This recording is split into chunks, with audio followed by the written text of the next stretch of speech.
അസ്സാം വലൈക്കും. എൻ്റെ ജോലിയൊക്കെ ഇന്ന് പകുതി വഴിക്കാണ്. എന്താ വെച്ചാൽ മക്കൾ സാധാരണ എല്ലാവരും നേരത്തെ എണീക്കും, എന്നാലും ഹൈസ ലേറ്റായിട്ട് എണീക്കുള്ളൂ. എൻ്റെ കുക്കിങ്ങും കിച്ചൺ പരിപാടിയൊക്കെ കഴിഞ്ഞതിന് ശേഷമേ മോൾ എണീക്കുള്ളൂ. പക്ഷേ ഇന്ന് ഇവർ രണ്ടുപേരും കൂടി അവളെ ഇറിറ്റേറ്റ് ചെയ്ത് കരയിച്ച് എണീപ്പിച്ചതാണ്. അതുകൊണ്ട് വലിയ ജോലിയൊന്നും നടക്കുമെന്ന് തോന്നുന്നില്ല. പക്ഷേ ലഞ്ച് കൊടുത്തു വിടണമല്ലോ, അല്ലെങ്കിൽ പാവമല്ലേ.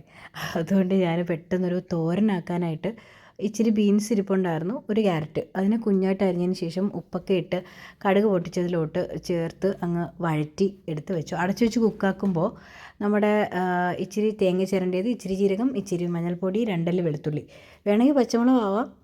ഞാനതിട്ടിട്ടില്ല. അതിനെ ക്രഷ് ചെയ്തെടുത്തതിന് ശേഷം നമ്മുടെ കുക്കായ വെജീസിലോട്ടിട്ട് നന്നായിട്ട് വഴറ്റിയെടുക്കുമ്പോൾ തോരനായി. അപ്പോൾ ഇനി കറി എന്താണെന്നുള്ളതാണ്. കറി ശരിക്കും പറഞ്ഞാൽ വെച്ച് തുടങ്ങിയിട്ടില്ല.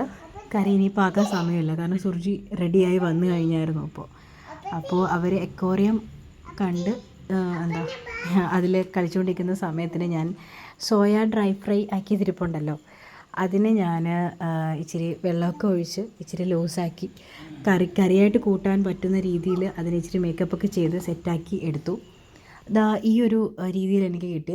നല്ല ടേസ്റ്റ് ആയിരുന്നു, കുഴപ്പമൊന്നുമില്ല. സെയിം ടേസ്റ്റൊക്കെ തന്നെയാണ്, ഇച്ചിരി ലൂസായി എന്നേ ഉള്ളൂ പ്രശ്നം. പിന്നെ 2 ബോക്സും കൂടി ബാക്കിയുണ്ടല്ലോ, അതിൽ ഒന്നിൽ നോർമൽ ഫിഷ് ഫ്രൈയും സവോളയൊക്കെ ചേർത്ത് സുന്ദരിയാക്കി, പിന്നെ ഒന്നിൽ നമ്മുടെ ചോറെടുത്ത് വെച്ചു.